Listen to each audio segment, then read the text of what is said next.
Good evening, everybody. This is Darius Assemi, your host at GV Wire Unfiltered. Welcome to another great episode, especially for those of you that are enthusiasts about foreign policy, U.S. foreign policy, and what happens in other parts of the world.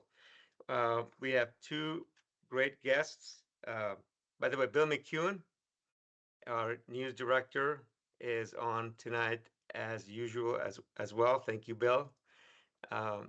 By the way, he just put up a great column on the Middle East. If you get a chance, check that out. Um, we have Haas Tosti, Marine Corps vet, who was stationed in Afghanistan with us tonight, and Dr. Sarabi, a ear, nose, and throat specialist. I don't know, I can't quite pronounce that. Otolaryngology. Sarabi is going, you massacred it. Just stick to ENT. Uh, what does an ENT doctor have to do with the Middle East? Well, he has a lot of experience, a lot of knowledge, and he's going to tell us what part of the Middle East he has lived in with some firsthand experience, very well read in all the politics of the area. Weather, by the way, Paul boycotted the weather this week. He said, you know what, it's going into triple digits, so I'm not going to cover the weather. People don't want to have that much bad news. But starting Wednesday, or Thursday, I should say, day after tomorrow, we're going to get some triple digit weather for at least a week, maybe longer. Okay, let's jump into our poll. What should the U.S. do militarily about Iran and its nuclear bomb aspirations? 57% said nothing, and followed by 39%, and you see the balance. Team up with Israel in a full-scale war, 0%. Nobody said, please team up with Israel to go to a full-scale war and get into, turn the whole region upside down. With that, let me bring in Lance Corporal Tosti about his experiences in Afghanistan. He did 2 tours representing our country. Haas Tosti, Lance Corporal, welcome. Tell us about your experiences with the people of that part of the world. That's question number 1, and I'm going to quickly ask you your comments and your thoughts about what's happening with Israel, Gaza, Iran, and United States getting involved. Well, thank you, Darius, for having me on. I was a Marine Corps veteran. I was attached to 2-7 in Afghanistan, where we were deployed in 2012, 2013. Same unit that the president has sent down to LA. It was an infantry battalion. And right now, what we're seeing is an excessive amount of aggression that is not matching the reality of the situation. You mean the situation in LA or in the Middle East? Oh, sorry, in the Middle East right now between Okay. Israel and Iran. As far as it goes with Israel, it's just we're seeing for how many decades now has Netanyahu said that Iran is going to have nuclear capabilities within the next couple of months, 2 years. I It's think been since 2012, right? Since 2012, 2015, time, uh, sometime in that era. and then we're learning today that the we're learning today that the bombs that were dropped weren't even that effective. It was just fire for effect. Yeah. So it's just concerning that we're jumping into a war when we're not ready for a war. We have almost a civil war brewing here. There's so much civil strife happening here. Why would any American want to say yes? You know what? We need to go finance another war overseas that we don't know how long it's going to take. And as a millennial, it's frustrating because I've heard this before. I was 10 years old when 9/11 happened. That's why, as soon as I was 18 and joined the Marine Corps, I wanted to go serve my country, came back in Fresno State, American dream. And they told us the same thing. Hey, weapons of mass destruction. If we don't take care of this threat, it's going to get bigger. It just seems like there's always going to be a threat. No, exactly. And the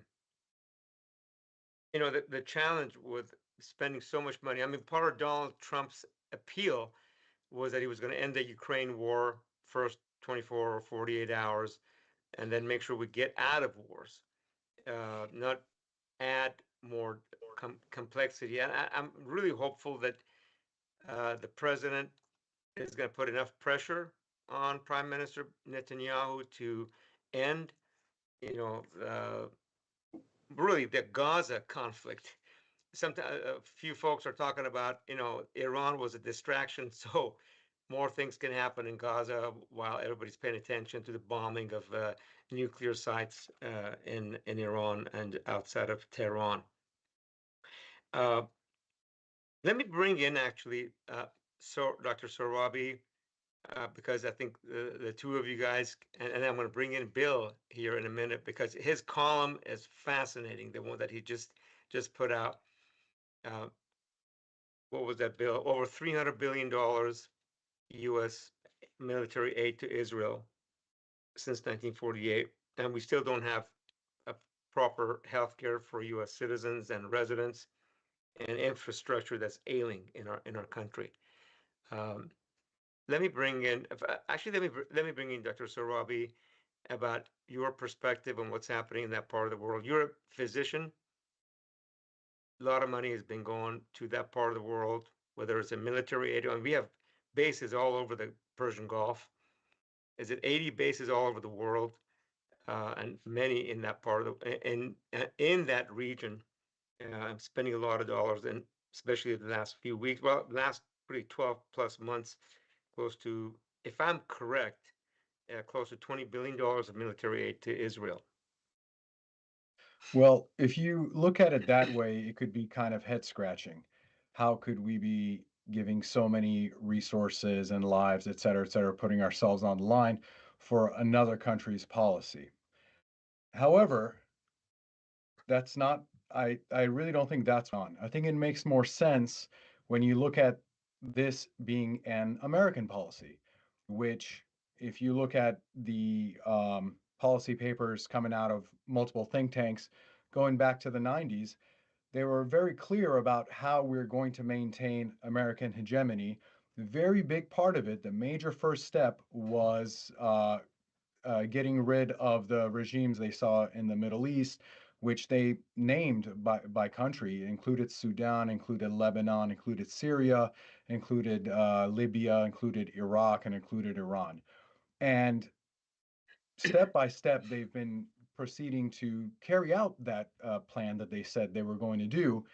And if you think of it that way, and the way you pointed out, we've got multiple bases over there. If you think of Israel's actions as essentially a actions of U.S. policy, but carried out from a different military outpost, then it's not super baffling why you would have American jets there and American bombs there and American intelligence there and so forth. In that case, it's a continuation of what we thought of at that time being the neocon policy. It was pretty, clear at that time. It's become a little bit muddied in the present time because there's a split in the Republican Party, but it's still that neocon inclination that we're going to do regime change in these places.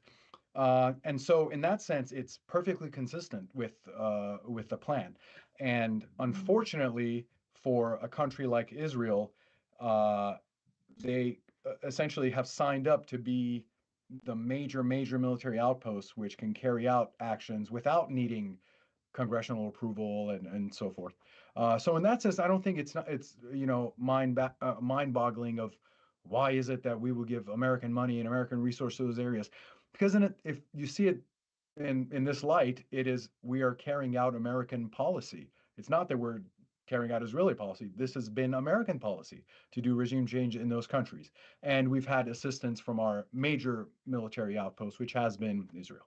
Do you believe, so there, we just put Jeffrey Sachs on the screen. He's talked about this, his multiple YouTube videos about, the plan on the Middle East that was, drawn up, I can't remember exactly, 30 or 40 years ago, on what to do, but really with a lot of influence from I don't know if it was Prime Minister Netanyahu at the time, and I can't remember all the details. He's got a couple of fantastic interviews with Tucker Carlson that he lays this whole thing out. First time I heard of Jeffrey Sachs.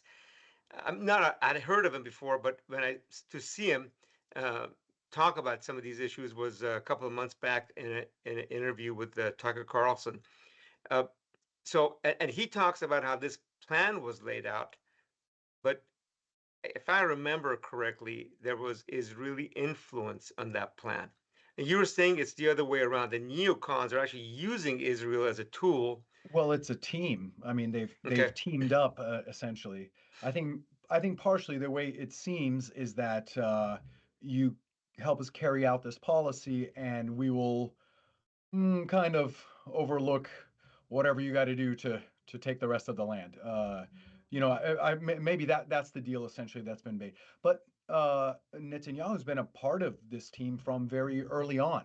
You know, in the United States, it's a little bit different where we have a at least a superficial changing of the guard with the elections and the presidents being term limits and so forth.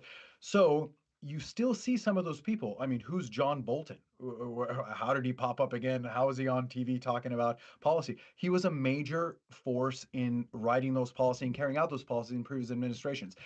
In in the Israeli government, where Netanyahu has essentially been in power for decades, you haven't had to change the faces and the names and so forth. He was there then and he is there now, just as some of these people in the United States have been there then and have been there now, including some of the congressmen, like Lindsey Graham is the obvious example.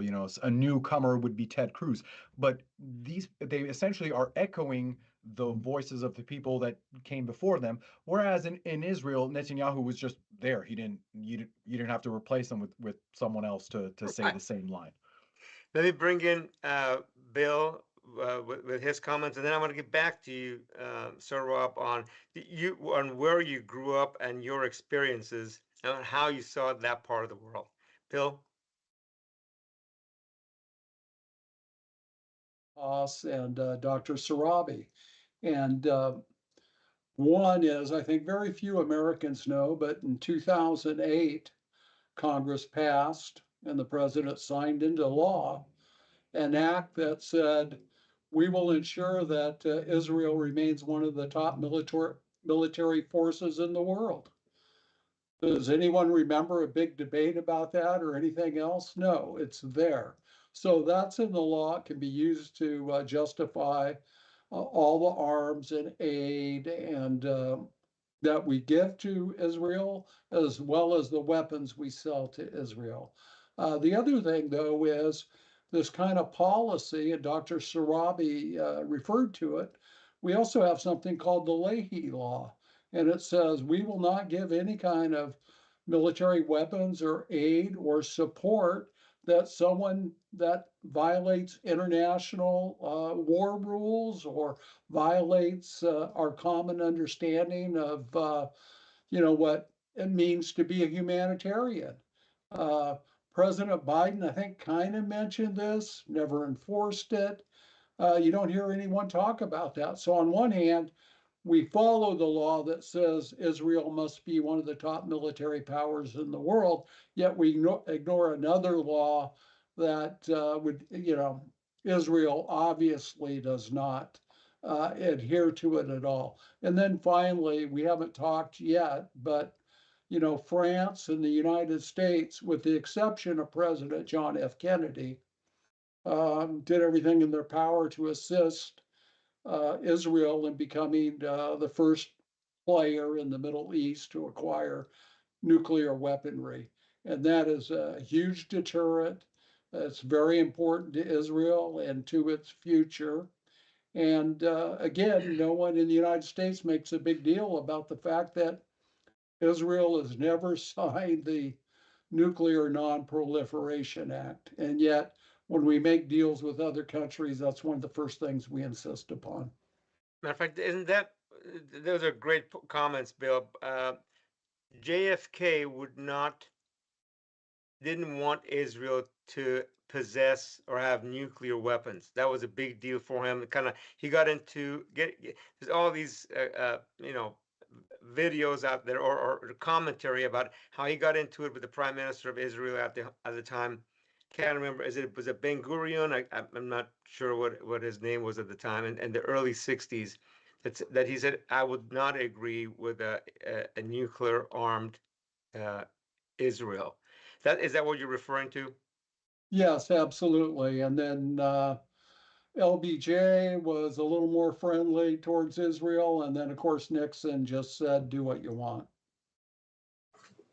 Got it. Okay, Saurabh, whereabouts did you grow up? Um, What part of the so world? I was born in Tehran, in Iran, in 1981, which was right after the start of the Iran-Iraq War. And I guess probably I'll I'll reduce the insights from that to this. Um, is that during that time growing up, we thought that Saddam Hussein was the enemy and was Iraq was the enemy and so forth. And I still have some of these pictures, pictures that we saw on TV of missiles and airplanes and people lying dead on the ground and stuff. Believe it or not, my mom kept all these pictures. I still have them. The So it has these impacts on the psyche of just whether you like it or not. But I think the main thing was this: is that coming up, we thought that the enemy was Iraq, was Iraqis. I don't know what I would have done if I would have seen Iraqi, either hide or hit him or something like that. But but after we came to the United States, because at that time, as you know, United States was openly, financially, militarily backing Saddam Hussein against Iran as a part of this plan to essentially have those nations fight and destroy each other. The At that time, U.S. was backing Saddam Hussein and Iraq. When we came to the States about 13 years later, when the Iraq War happened, all of a sudden it was like, whoa, we've both been had. We thought these were the bad guys. In the blink of an eye, the people that we knew were, they were backing this guy and helping him out.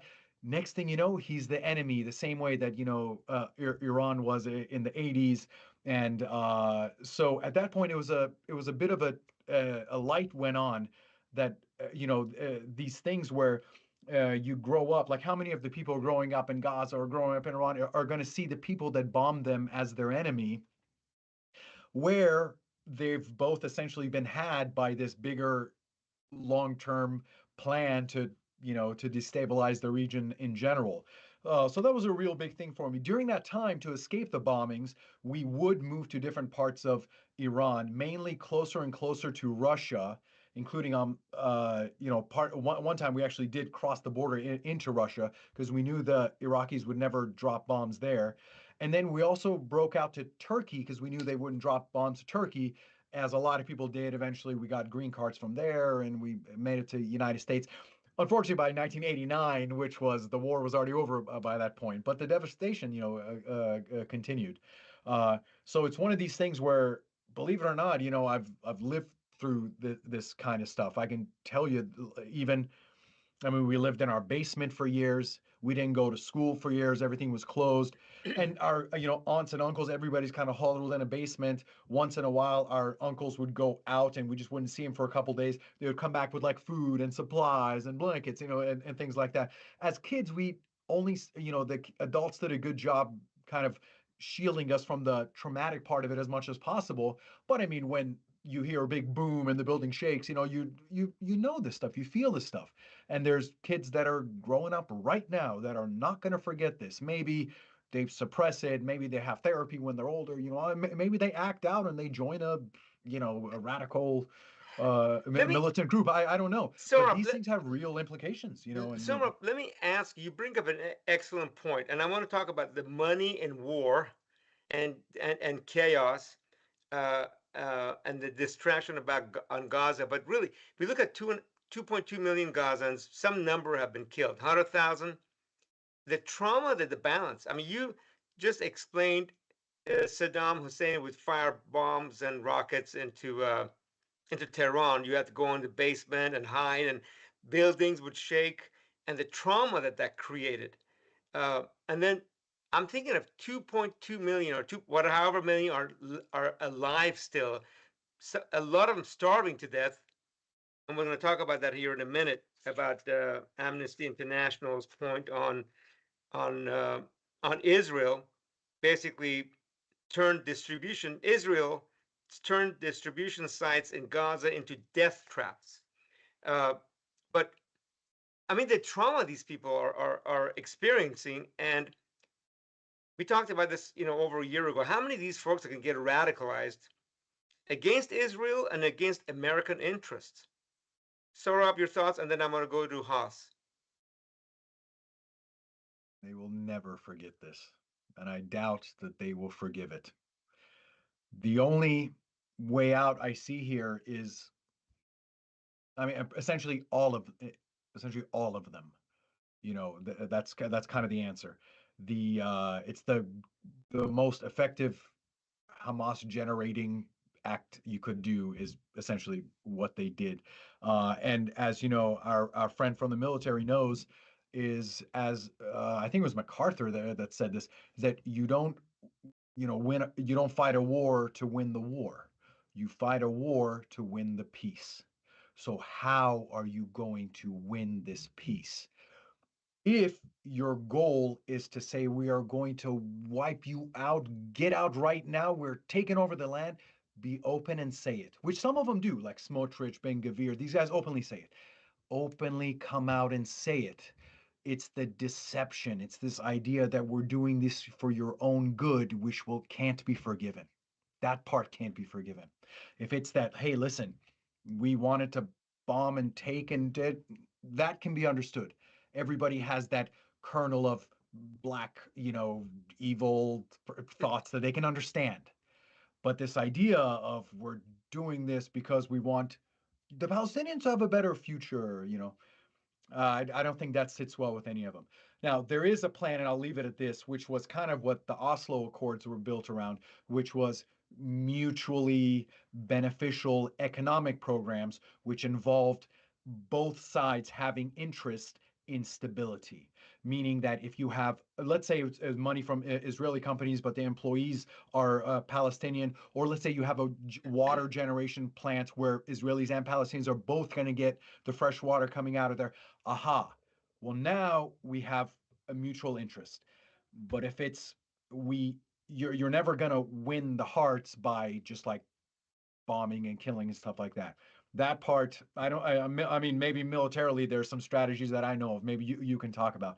But when you bomb this, when you go bombing and so forth, you got to have a plan for what happens afterwards. And I don't think that exists.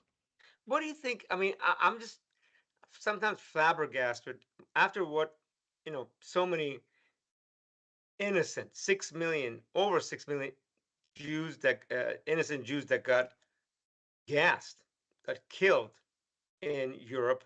God knows how many got injured and mentally damaged and suffered so many other ailments that we don't even talk about. And then, if these are true, or the Palestinians are basically being starved to death.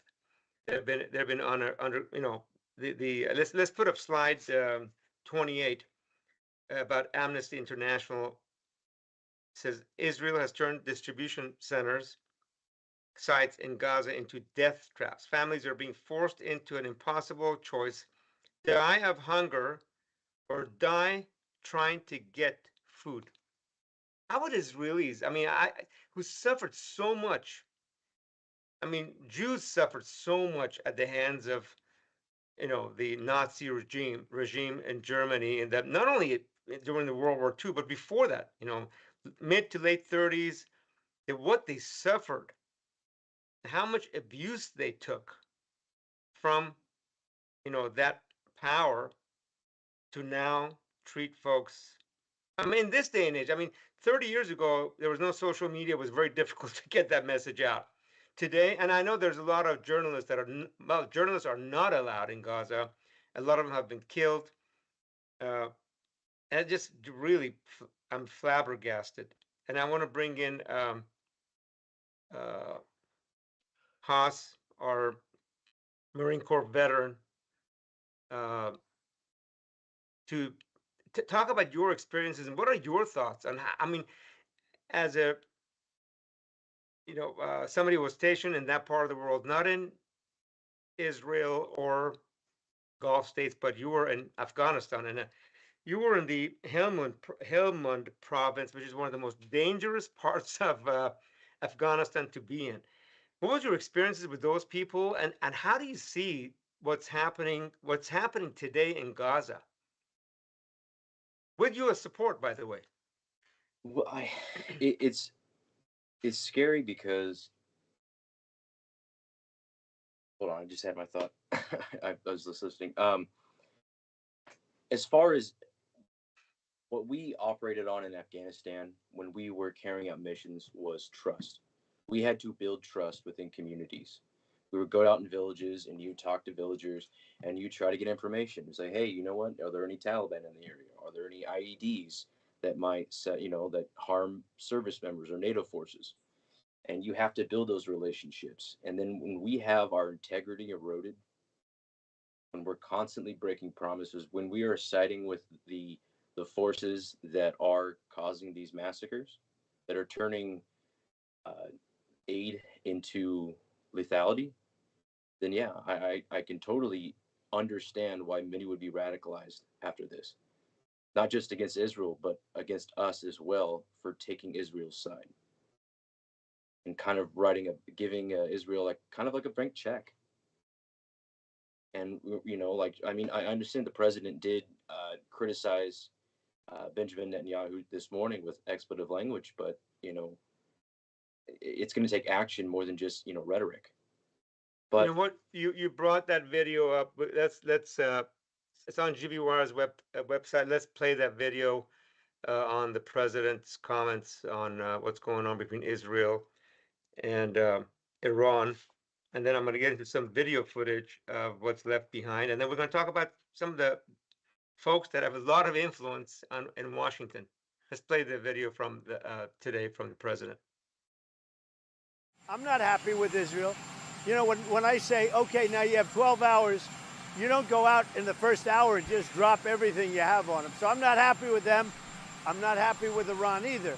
But I'm really unhappy if Israel's going out this morning because the one rocket that didn't land, that was shot, perhaps by mistake, that didn't land.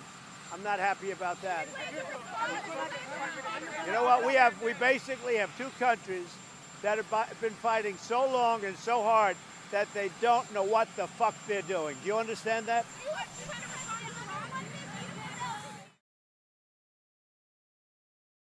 One thing about our president, he says it as he sees it. Um,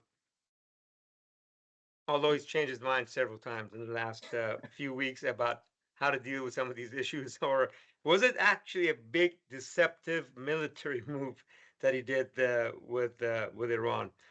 Yeah. I mean, yes, it was. Yeah. This operator, I mean, our military man can tell us, you think you pull off an operation like that in a day, in 2 days? mm, Years and years, man. They had drones like, there's so many Mossad agents inside Iran. They had drone bases stationed out of cars where they would have them in certain places and they would just open the door and the drone would fly out. They knew where everything was. This is years and years. And you dare say that US didn't know about this? Of course they did. To say something like that is almost like insulting, which is what I'm getting at. You say that, hey, we're teaming up and we're going to take this out. And if you don't listen to me, we're going to bomb the crap out of you, which you did say at some point, but you surrender now or you're going to get it and you're going to get it good. Say that. And then, because that's what you're going to do. Don't do this stuff like, well, I said 60 days, it was 61. I think partially it's this. It's that Donald Trump was not and is not part of that original right-wing neocon pro-war military industrial complex. He's not part of that crew. For him, he's like, what are they doing? They don't know what they're doing. I beg to differ. This is not Iran and Israel having this conflict. Iran and Israel used to be friends. They used to, who True. If you know anything about this, Your Highness used to be friends. Even That's right. today, there's the problem is this has been the establishment's policy that we're going to destroy these nations. And I'm very sad to say that this is not the end. I think the end, as they have said it in probably infamous papers like Project New American Century Policy Paper and so forth, that the end goal of this is Russia and China. It's not Iran, but you need to break this area before you can go into those areas, which is a scary. I mean, it's a scary thought that they said this is the way we're going to do it, and this is how they're doing it. And sure, I mean, you listen to those wars; they're going to start beating, and they're going to start coming for Russia, and they're going to come starting for China. Probably ultimately, China will have to be the So, last one. so Rob, do you think this is because of the military-industrial complex? Because there's a lot of money in war. Or Yeah, do you think there's it really can we control the world, which is really it's going to be really very, very difficult to do right. militarily? Right. I mean, look at Again, when you do money, it's my problem with people saying money or it's for oil. That stuff can be excused. Everybody can understand. Oh, you have a price. Oh, I went out and killed that guy, but it was for $10 billion. Oh, okay, I understand why you killed him. It's not the money. What happened was after the fall of Soviet Union, there was a series of statements put forward, probably most emphatically by a guy named Francis Fukuyama, who wrote a book and a paper on this called "The End of History." And he was just speaking for for that right wing. It wasn't like purely his idea, but again, he's part of that neocon team where he expounded that now that the two superpowers, one of them's gone, there's only one superpower. He called this the end of history, such that there's no more dynamics left to play out except that number one has to make sure that number two never comes up. That's all that there's left to do. They called it full spectrum dominance. They had lots of terms for this. I mean, you people should go read the stuff themselves. They say it better than I could tell. To kind of sum it up for you guys. Full spectrum dominance, and we need to make sure that number two doesn't come up. Who's number two? Either Russia or China, but it right? And was it's it gonna was Russia, now it's going to be China in short well, I order. mean, Yeah. so the goal is for that to happen, for that to not happen. And how are we going to do that? Is we're going to cause regime change, cause destabilization in these areas, which is like Ukraine for Russia. It's obviously Middle East, anything involved with Israel, and in China, probably centered either around North Korea or Taiwan is the other instability point. But we're going to hit these pressure points, and we're going to hit them hard, and that's how we're going to keep these nations from essentially developing. What we don't want is just natural, normal, multipolar development of nation states which will work together and want peace and mutual economic Isn't growth that and things like that. It's basic stuff like that which is a threat to number one. You understand? is that it's completely isn't that completely against America's values? It is. These are not Completely. American values. But we are actually promulgating it all across the world. That's right.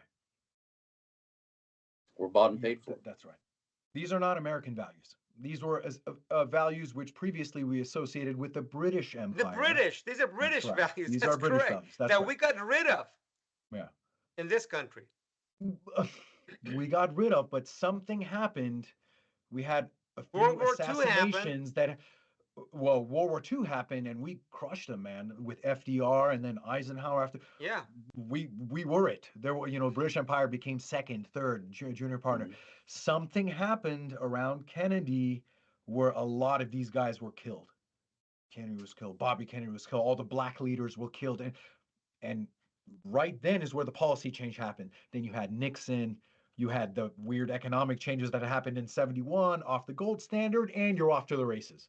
You see what I'm saying? Something happened right around there, which American policy became un-American policy, you can say. The Post form, yeah, Kennedy, I yeah. think, is essentially the last time American policy was American policy. After that, I think it's been usurped. What about this notion that CIA, I mean, one of the reasons CIA was, well, Jack Kennedy didn't get along with CIA, couldn't control CIA, and thought that CIA was doing the bidding for, you know, big corporations, U.S. corporations, and then now, the folks that really own and run the world are, what is it, BlackRock, Vanguard, and what is the other one? State Street. 3 or 4 different big funds that Yeah. control most of the wealth. What are your Yeah, that's thoughts on why I don't that? speak ill of them. Yeah, Well, Sarah. it's a team, right? Yeah, It's a team. It's not the military complex. It's not the industrial complex. It's the military industrial. You know, you need a team. You need a left hand and a right hand to kind of do the stuff. Which, you know, if you are going to dominate and, you know, sell the weapons and whatever, you need the politics to be on the other side, creating that need, right? You know, which is why you see. I mean, you tell me, how many people in the military in the higher ranks go through to the private sector, then back to the you know military sector, be Yeah, it Pentagon, be it other, and essentially, I mean, who wasn't it? Lloyd, wasn't it Austin? Austin was a Raytheon rep, wasn't he? He yeah. was the Lloyd guy. Austin. Yeah, There you yep, go. You know, so I mean, sure, it takes more than one. It takes crew. It takes a group, you know. yeah. But on the political side of it, we've called them, you know, neocons. We've called them the war party. And Trump, the reason I think why a lot of, you know, people supported him, exactly what you guys had mentioned earlier, which is we thought he was the no wars guy. I think he was the Mhm. first president. I can't remember when, but in this first term, that didn't start a war. He went 4 years, didn't start a war, that's and we were true. like, wow, this is the guy. This is the one we want, you know. And And he said so it I was don't going to know. end. He was going to end all the wars. Yeah, that's end the wars. Yeah, day one. With He said day one of Ukraine. day one. Still waiting. So let me get to Bill McEwen comments. Uh, Bill McEwen. Bill. No, I'm sorry, I'm sorry. I was muted, Okay. but a lot of the conversation's been very fascinating to me. I always want to pivot towards solutions, and I mean, I'd like to hear from Haas and Dr. Sarabi. I mean, what can the average American do about this? I mean, we can shine a light on it. The light's becoming brighter in recent days, yet at the same time, these total pigs like Lindsey Graham and Ted Cruz keep getting reelected. And I wonder, are my fellow Americans this stupid? Can they not see through these phony guys? You know, really, if we have these wealthy teams, as you call them, controlling destiny, what in the world can we do about it? Let me quickly bring in because I've got a few other topics we want to cover and a few other videos to show about Israel, Tel Aviv, and Tehran. Briefly, Ahas, and then Sorab. Uh, what can folks do, in your opinion? How do we? I mean, yes, you got to vote. You got to educate yourself about who you're voting for and what policies they stand. Where majority of Americans have got, they're dealing with a lot of their own issues, work, personal life, putting food on the table, dealing with all the challenges of the economy, etc. So they don't get a chance to dig into stuff like this. But Bill raises a good question. What should be people paying attention to? Well, I would say that probably the biggest change will come in a year and a half during the midterms, because I don't even know if it's going to be called a blue wave, but it's definitely going to be a wave. And that's when real change will probably come. There'll be a lot more scrutiny on military operations probably then. But in the meantime, I brushed on earlier today with some other veterans. We were talking about, how do we get the younger generations engaged? Because it does seem like there's only a few of us that actually are putting our head to the pavement and listening to what's going on. And one of the suggestions a lot of people have been having amongst the veterans community is having a universal, what is it called? Universal application of conscription, which means every American, regardless of sex, would sign up for the draft between 18 and 26. Whereas just men do it now, if women would have to do it as well. A lot of people don't know that in this country, if when you turn 18, you have to sign up for selective services. If you don't, it's a misdemeanor crime. You can't you can't get employed. You can't collect federal benefits. And so a lot of people have the idea that if we were to apply this to all 18 to 26-year-old, there might be a little bit more uh, involvement. Awareness.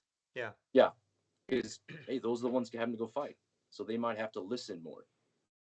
So there's just one idea. I mean, there's a numerous solutions, but I'm just we're nowhere ready to go to another war right now. Last time we did one of these, it was post 9/11. We were all together. We were all ready to go fight. Everyone, had a flag on the back of their truck, and everyone was signing up.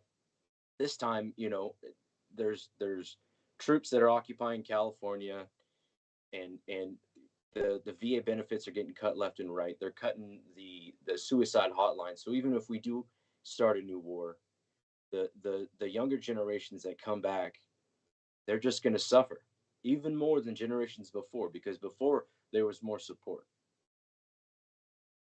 So, Rob, briefly, I mean, he's ironically, I think he's actually pretty spot on with that. That United States has turned to a, I mean, I'll use the word. It's a little bit harsh, but it's turned into a mercenary type situation where you have private armies, where you have, this was kind of big in Iraq, and it's even bigger now, where you essentially have these private paramilitary organizations that are contracted to go out and do killing. And it's different than the People's Army that crushed the Nazis. It is. I mean, as much as I don't want the draft, I mean, in Iran there was a draft. Most countries there's a draft. Uh, as much as I don't want such a thing, I think you might be right. And then you'll have everybody involved. Oh, you're not taking my kid for some, or you're not taking me or my child or my brother. When there's that personal involvement, I think that actually will make a difference. I've seen some things where, people, these internet, I won't say influencer, but like private, independent journalists, newscast kind of guys. A lot of these have put forth the idea, and I think it's working, is people essentially making a pact, is saying, somebody votes for this, that's it. They're done. Them, anyone they endorse, whatever. I don't care if Satan's running against them. We vote for the other guy. We do not vote for a guy who doesn't step up when we need him. And there's a couple of these things that are coming up. I think on the Republican side, Thomas Massey's putting some of these forward, and I think on the Democratic side, the savior that never was, Bernie Sanders, has been putting forward some of these things. So, I mean, you vote against that guy, you're done. Me and my children and their children after them will never support you ever again. Not with a dime, not with a vote, none of this stuff.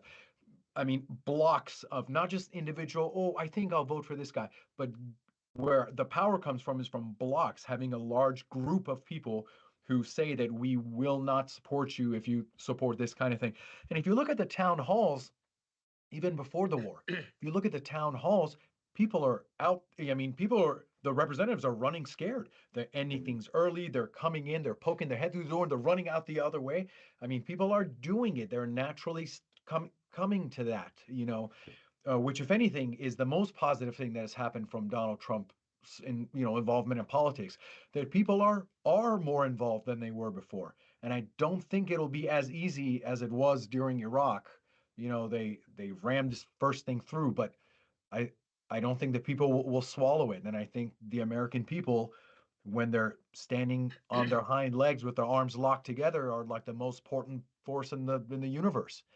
And that, I think, has been a big part of is the diversion of that political force in America, be it to trivial things, I don't know, entertainment and so forth, or division of these people. Don't lock arms because this guy likes abortion and you don't like, these little things that kind of that break the ranks, and I think people are waking up a little bit from that.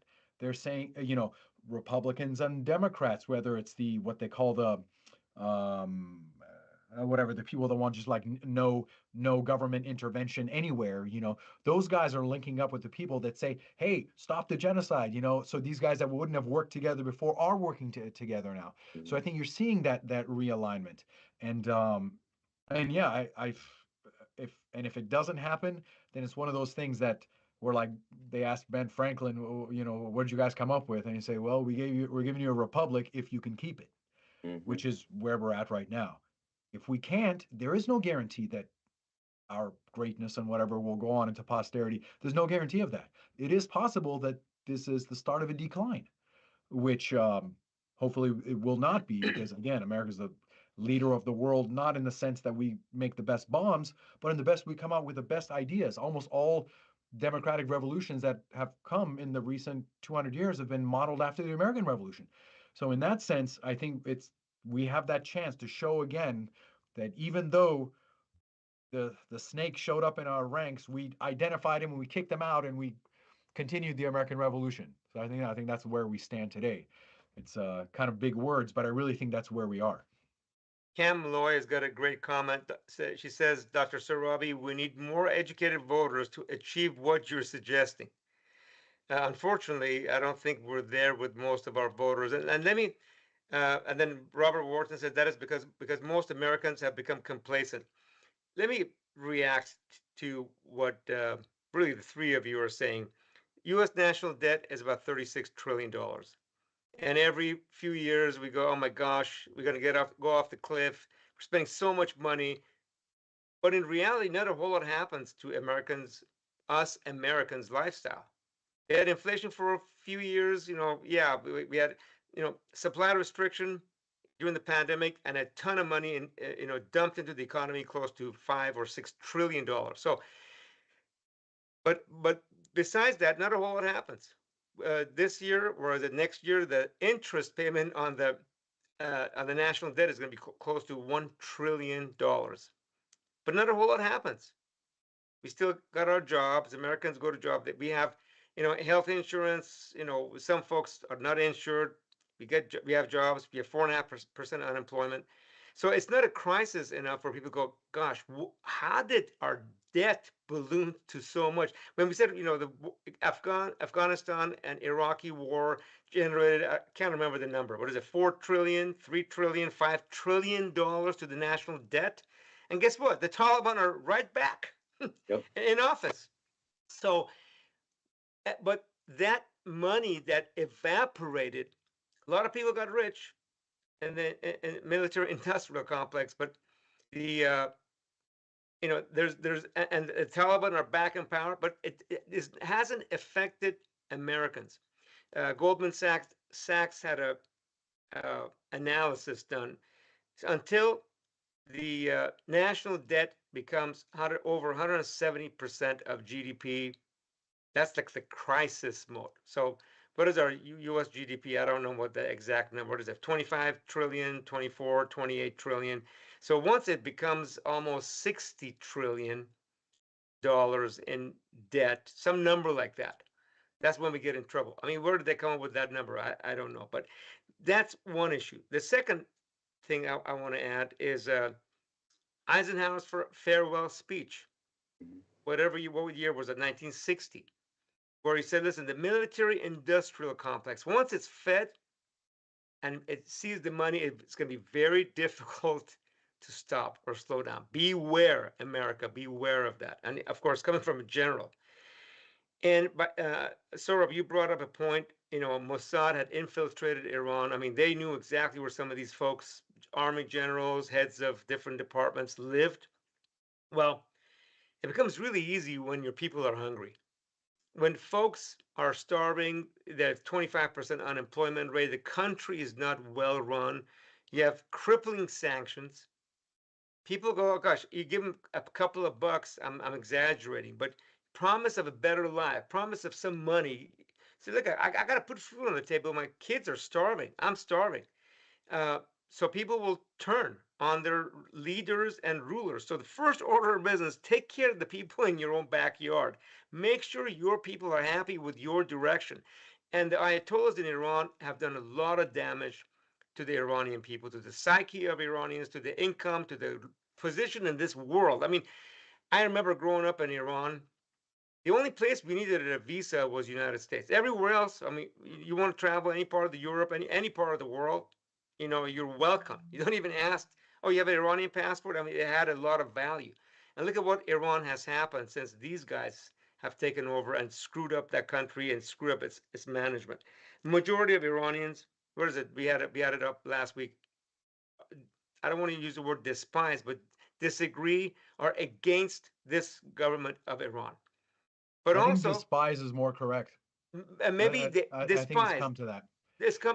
But here's the thing: They want a revolution from inside. When you go attack a country from the outside, an outside force, it unites people behind the current leadership. That's why you people rallying around the flag. We've seen how many of that we saw over the weekend in Tehran. So, and by the way, Israel and United States and Mossad had so many opportunities, so many rallies, revolts in the street as early as 2 years ago. I mean, it's probably more frequent annually. We just don't hear about it. When Mahsa Amini was killed, we talked about it last week. There's millions of people all over Iran rallying, protesting against the government. That was the time to get involved. Robert Wharton had actually a great point. He said, drop a bunch of pallets, not more than a few pallets, drop a million AR-15s into the hands of Iranians, and they will do the job. And finally, here's my thoughts on where do we go from here. And I want to hear Haas, Sarwab, and Bill's points in the last 7 or 8 minutes we have. If we are truly wanting prosperity and peace in our country, so we don't have to arm ourselves. If Israel wants prosperity, if so that we go, all these people that have been radicalized over the last 2 years. What did Sorab say? They may forget, but they will never forgive they've been deceived. They've been told, we're going to work with you, we're going to try to push you over here so you're happier in another country, but we've been bombing it.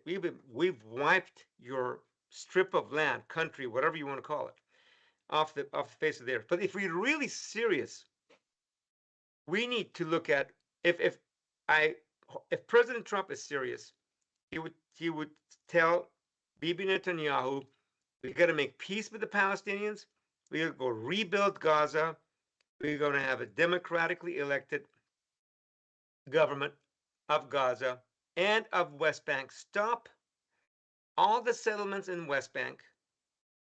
We want to have a Palestinian state. We took care of Iran's nuclear ambitions, supposedly.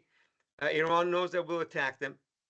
The issues in the Middle East are the epicenter is occupation of Palestinians. You can go back to whatever year, 1948.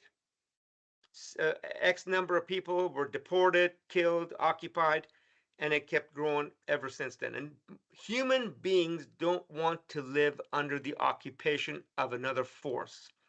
We saw what happened to the Nazi armies in France and other parts of Europe. The French terrorized them, right? And people don't want to be occupied by another group. Nothing can go in or out of Gaza. And I don't know if there's truth to this. There's so much information out there, and I haven't deciphered this, that not only now, but in the past, the food that's going into Gaza has been monitored on metered on what it can go, how much food it can go into Gaza. And we've talked about the bombings of Gaza. This is not only now. Gideon Levy, an Israeli journalist, has talked about. Imagine when a Israeli F-16 is hovering over at 2 o'clock in the morning. What happens to the psyche of that 5-year-old or 2-year-old or 8-year-old? Because he or she knew that one of his or her friends got killed in an air raid 3 months ago or 2 weeks ago, and they're gonna go, is that bomb gonna come for me? Imagine the psyche of that kid. How do we expect these kids to grow up and be normal human beings? And that is not America's values, folks. That and American policymakers support that. And we've talked about this on this show many times. The Israeli lobby has got a lot of influence. What is it? $200-300 million. We know that several folks have contributed, including Miriam Adelson, $90-100 million to the Trump campaign, and probably more in the years to come. But there's an organization called Code Pink. Mainly, I think it's all women, and majority Jewish women, American women, that are in the halls of Congress almost every day. I asked Congressman Costa, I said, have you heard of Code Pink? He goes, oh yeah, they're outside my office. They come in, They put their iPhones in my face. They go, why are you supporting a genocide against civilians in Gaza? And these are Jewish Americans.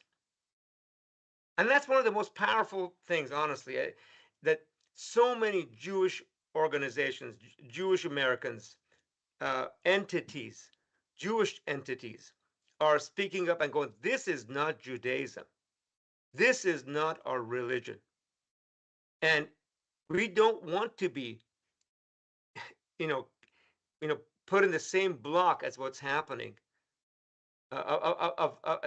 Be made the assumption that we are one and the same of what the people that are doing this to these civilians, majority civilians in that part of the world. Just like, by the way, when ISIS was going around, Islamic State, I spoke publicly, I wrote about it, that this is not Islam. This is not my religion, and these folks need to be eradicated.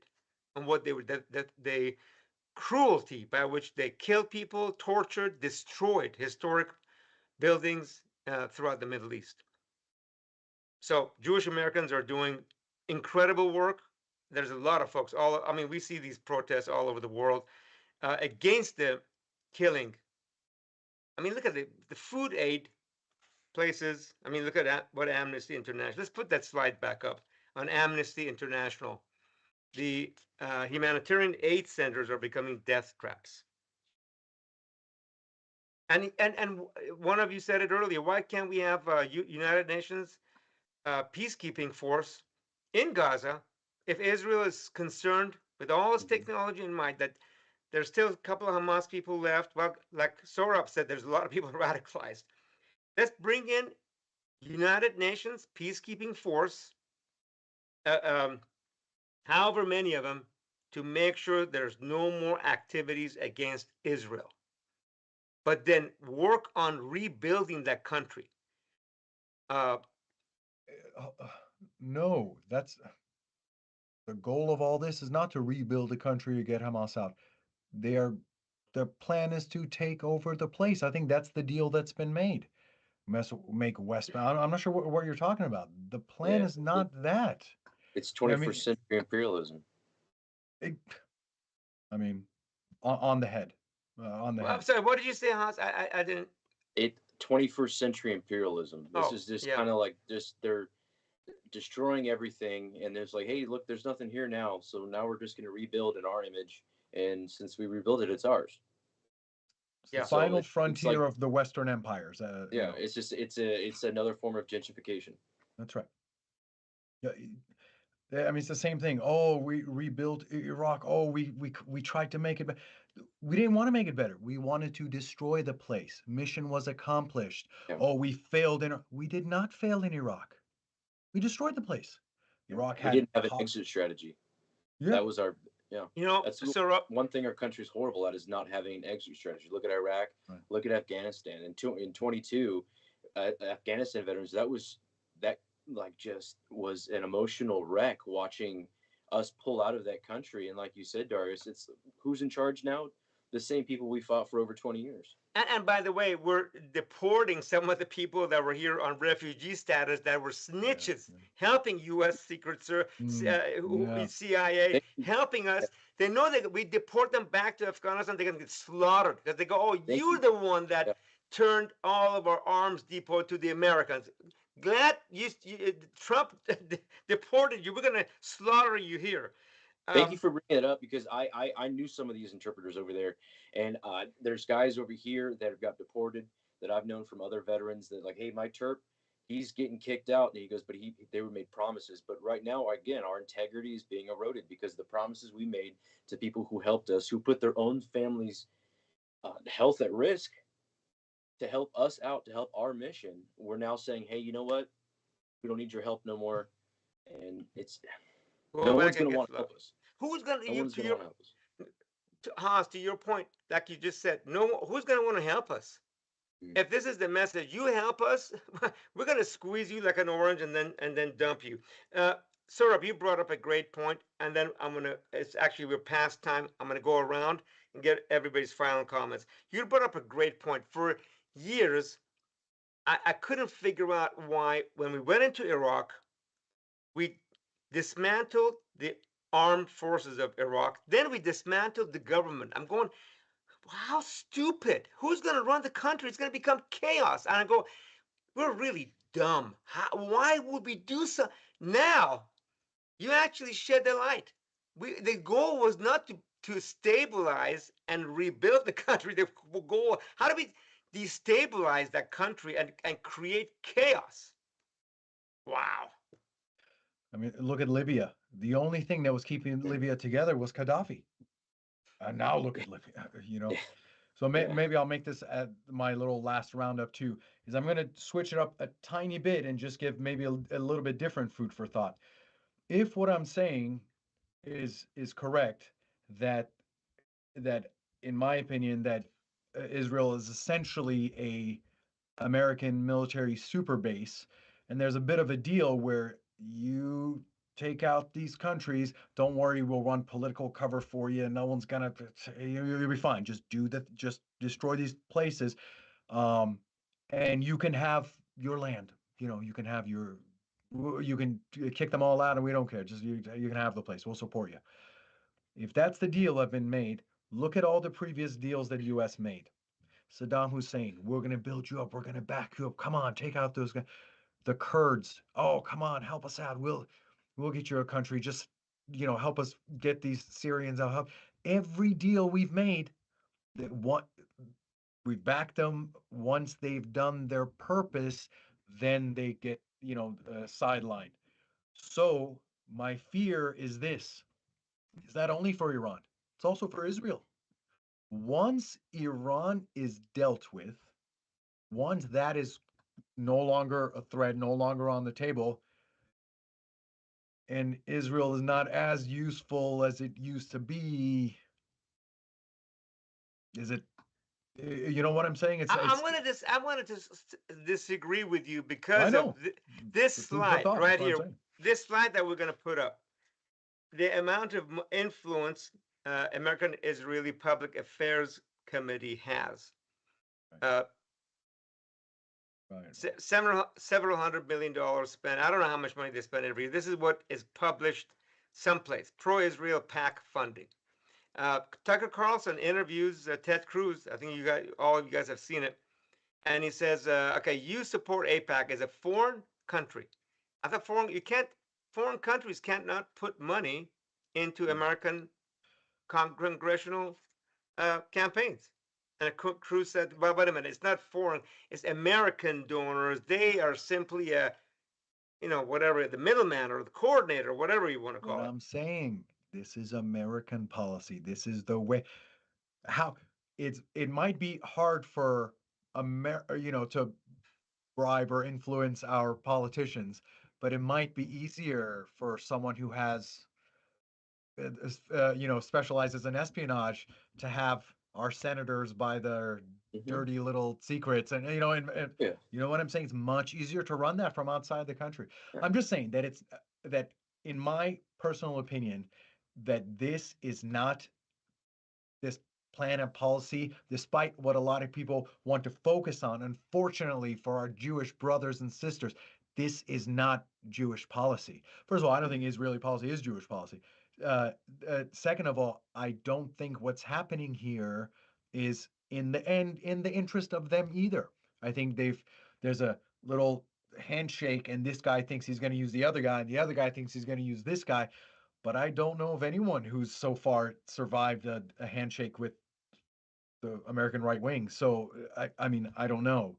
I'm not sure, but I fear that maybe once that military post has also done its service, maybe there could be a turn against them as well. I mean, I'm just saying. I don't. My fear is not only for Iran and Syria and Lebanon and Libya. It's also for Israel. That can be lost overnight as well. It's not so blink. U.S. drops for 1 second, stops feeding them, they'll starve. Anyway, what I'm saying is, don't get so hyper focused on this. The Israelis are killing they are. It's true. We all know that. But I don't think that's the beginning or the end of that plan. I think that's the concession that's been made to that colonial wing over there that wants its own thing. That sure, we'll let you do that stuff, but make sure you bomb Iraq's nuclear reactor in 1983. Make sure you bomb Lebanon. Make sure you bomb Syria. Make sure you bomb Iran. Yeah, you know what I'm saying? Like Yeah. I still think this is what we think of as neocon American policy as opposed to something that came out of Israel. Great points. Before we all go to our closing comments, Cam Malloy has a question. Doris and Dr. Sarabi, what do you think of the Reza Pahlavi floating the idea of him being Iran's next leader? Got my own thoughts. 30 seconds or less. Sarab. It's not real. It's not a Yeah. joke. It's a TV thing. You know, it's something to be like, oh look, we can get. It's like one of those Paul Wolfowitz things. We're gonna walk in and we're gonna greet us with open arms. We've got Ahmad Chalabi, who's gonna be our guy who take over. It's a facade. There's zero actual support for that guy in Iran. Everybody knows he's essentially buddy with the Israeli side. He's been fed in America and fattened up, and come on, he has zero support. It's a psyop. It's a psyop, exactly. Yeah, I think he was in Tel Aviv last week or the week before. Here's a picture of him with I think that's his wife, with Prime Minister Netanyahu and I think his wife. Yeah. Here's my point, Cam. If he was really interested in helping the Iranian people, where has he been over the last 10 years? What are his policies? What did he not campaign to help remove the sanctions on Iran and get the current regime to back off on all its activities across the region? So I agree with Sorab. No support or minimum, if any, support for him in Iran. Let's put up a couple of slides of what Iran actually looks like.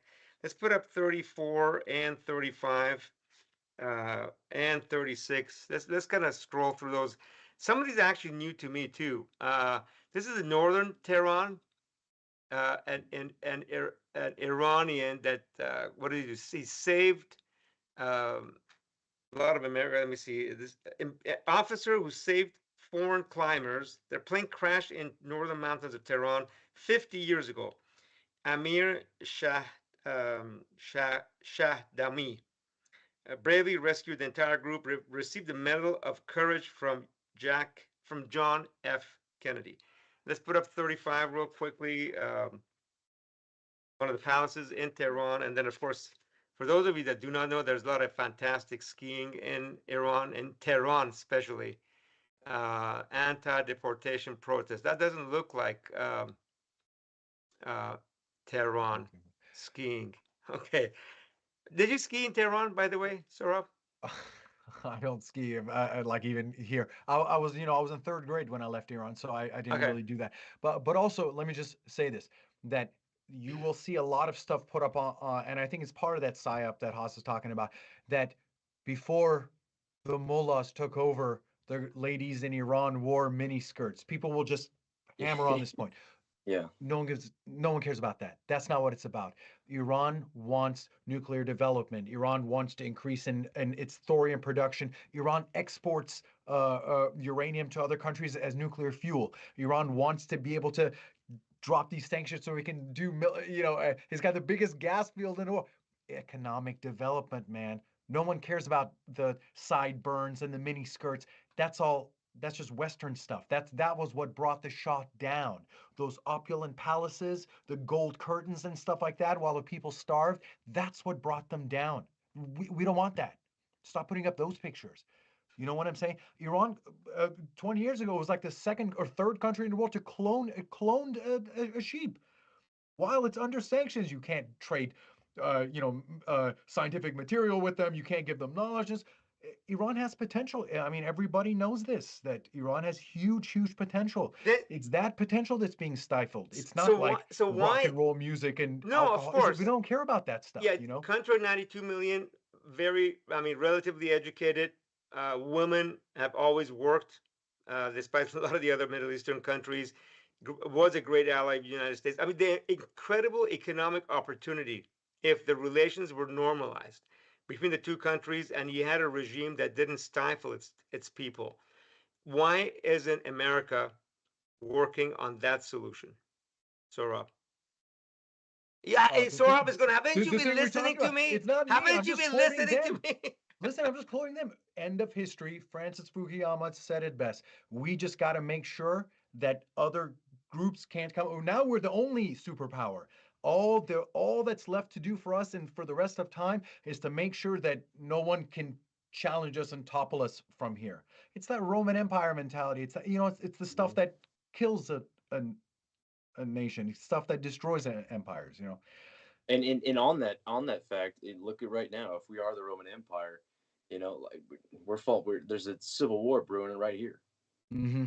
That's And right. if Okay, That's right. with A that, real threat of civil war. I agree with you, man. That's a w- big thing that a lot of people are not addressing. you talking about ICE or you talking about what are you talking about, Haas? I'm just talking about the civil unrest here in the United States. I'm talking federal government sending Marines to LA. One of the biggest issues I had when I went to the anti-ICE protests, it was my big thing was I don't I think it was a bridge too far to send an infantry battalion into San Diego to guard two buildings. That was an excessive show of force. A Marine Corps infantry battalion is one of the sharpest tools you have in your arsenal. They're trained to kill the enemy. That's what they yell when they're training. Is kill. You don't send those against your own people. You send the National Guard because those are our neighbors who can police us. But like Trump could have sent a military police unit from Camp Pendleton, from 29 Palms, and either the naval bases or anything like that. No, he sent an infantry battalion. That's probably one of the most decorated infantry battalions in the Marine Corps. I fought with these guys in Afghanistan. These guys would go and look for trouble because they were bored half the time. And these aren't the guys that we should be, having to face our neighbors down in LA. I don't agree with the violence, and but protests should be protected, and I don't think it's right to provoke and then now say, oh, we're going to do even more of these in big blue cities.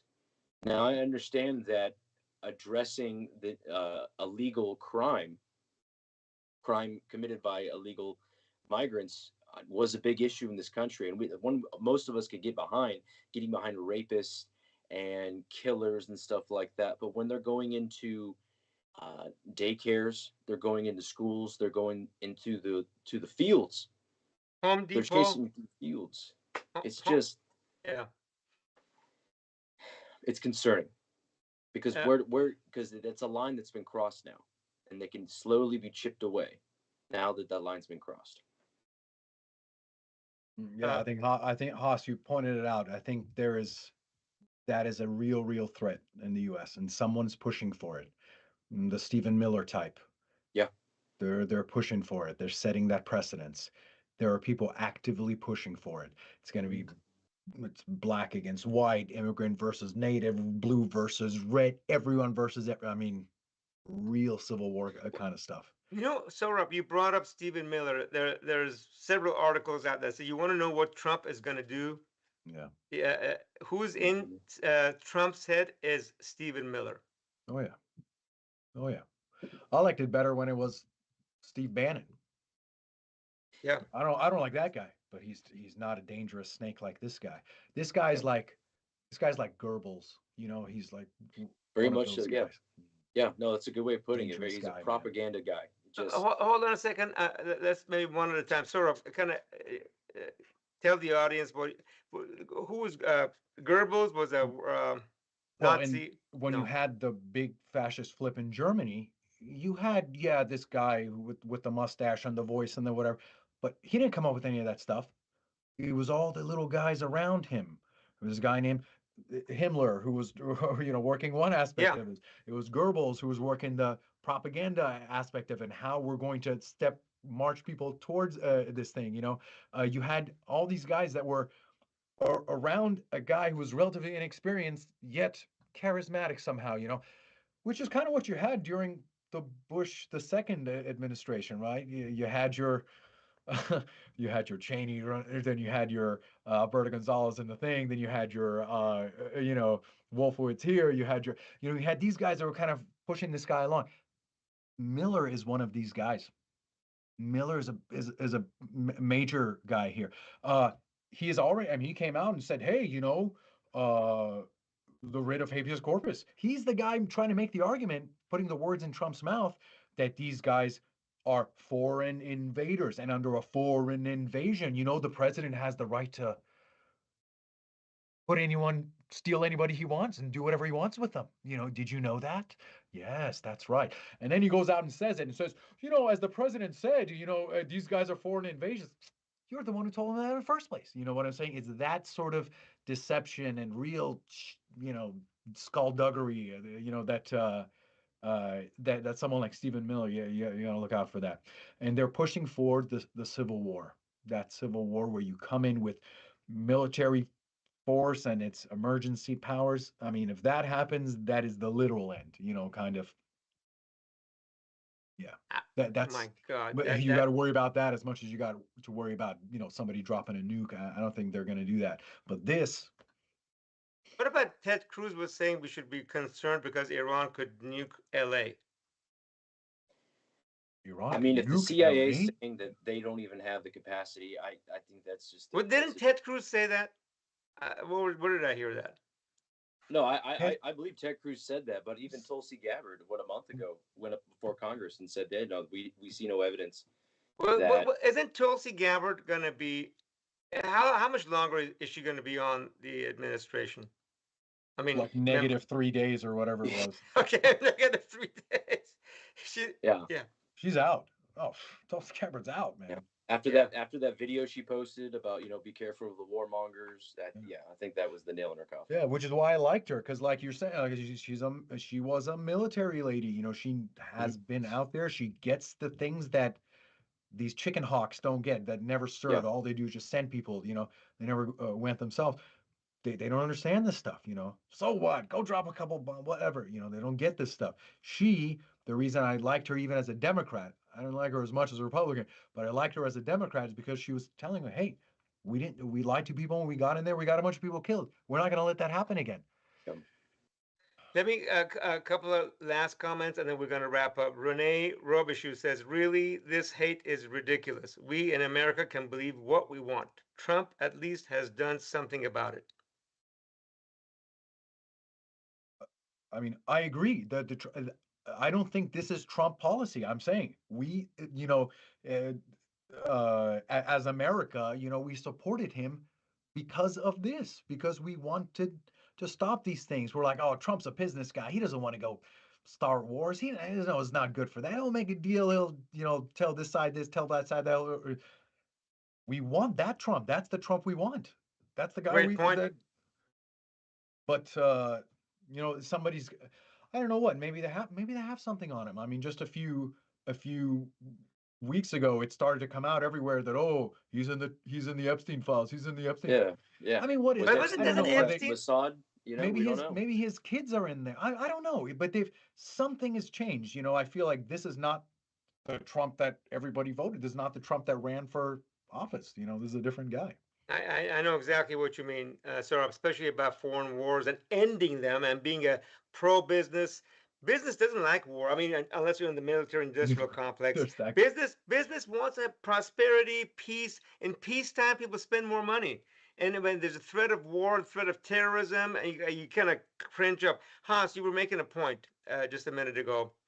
When Saurabh was talking about this is the Epstein files. You had a comment. Oh yeah, one of the leading conspiracy theories, and obviously this isn't been corroborated, but that maybe the Epstein files was a Mossad operation in order to get information on not just politicians but famous celebrities and influential people in America. Got it. Okay.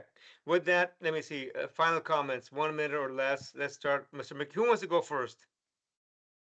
Well, I disagree completely with the people that talk about Trump wanted to be elected to do business deals. He wants to be premier. He wants to be the supreme leader of the United States. He's destroying the Constitution. He's a clear and present danger, and anyone that defends any of his actions is grossly ignorant. That's a fact. And when you talk about who we elected, yes, a minority of Americans elected him in 2016, 0.01% majority elected him for a second time around. But do not mistake his ambitions. He wants to rule America and he wants to rule America forever. Constitution be damned. And you watch what happens. You have a Republican majority in 2028. He will not be president. He will declare himself premier or king and run America from Mar-a-Lago, where he doesn't have to follow any rules, and he will have his Republican lapdogs carrying it out.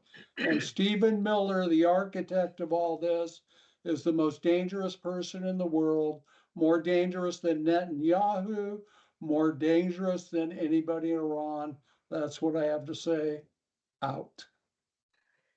Thank you, Bill, for that commentary and putting it uh, frankly and bluntly. This is a lot of food for thought for folks. Some of you are agreeing with what you've heard. Some of you are disagreeing. I hope everybody goes, let me go investigate this or research this. I mean, that's what our country is about, looking at different adverse thoughts so we can sit down and go, okay, we disagree, but let me go, maybe I got to go research what Bill or Sorab or Haas talked about. Haas, and then we'll end with Sorab. Yeah, I would say to a lot of people watching, and then just a lot of my neighbors and people from around the area is, there's a lot going on, but don't stay in your bubble. Go out and kind of, if you watch Fox News and Newsmax, watch a little CNN, MSNBC, some Reuters or something like that. Just try to get a different point of view. And another thing I'd build off of what Bill said was I would go a little step further. I would say this is fascism. This is fascism. We're here. We crossed the line. I'm tired of making excuses for the behavior. It's slowly been chipped away, and now we have to call things as they are. We have to say the quiet part out loud and call it fascism, because now it's going to be ruled by authority, ruled by emergency. It's going to be emergency after emergency after emergency. Consolidate power. It's literally the plot to Star Wars 3. And so I would say my final I would close with an anecdote is if we wanted to ensure a quick war, the fastest way to do that is to draft the rich kids first. If we don't want war, well, if you want to make it quick, you draft. I want to make it quick, yeah. Or if you don't want war, got it. Okay, thank you, Haas. Sorab. I mean, we've said a lot. I'll just repeat what I think now after all this talking is probably the most important part. Don't let the Civil War happen. If the U.S. falls, that's it. And I don't have an excellent way out, except, I don't know, love thy neighbor kind of thing. But that Civil War happens, you can just forget the rest of the conversation. It's kind of over. Thank you for that, Sorab. And gosh, so many of us immigrated, including me, immigrated to this beautiful country because of the opportunities, freedoms. You can talk, freedom of speech, First Amendment, Second Amendment. By the way, if there was gun rights in Iran, it would be a different story. I've said that many times. But we have, I'm going to quote Reagan, we've been a shining city upon a hill, a beacon of light for so many countries around the world. And what did Reagan's farewell speech?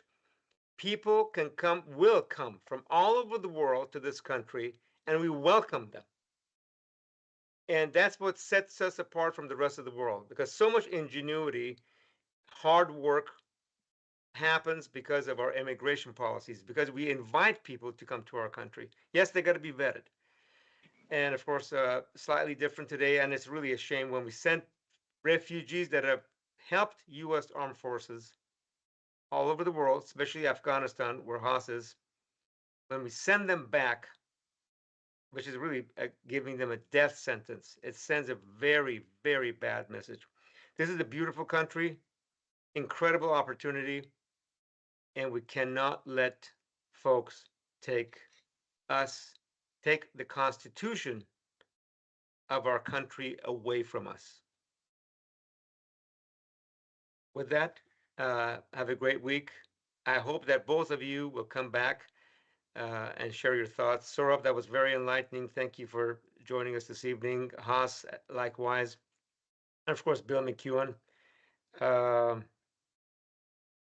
Great comments. By the way, last point.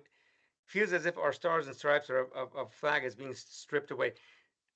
Our country has gone through lots of turmoil. Democracy is not an easy thing, folks. Uh, People influence government. They take advantage of stuff. It's for the masses in our country, for that silent majority to make sure the Constitution is not taken away and our freedoms are not being taken away or stripped away by folks inside our own country. And that's our job, to preserve this beautiful country and its Constitution. Thanks, everybody. More later. Hope to see all of you next weekend, next Tuesday. Good night.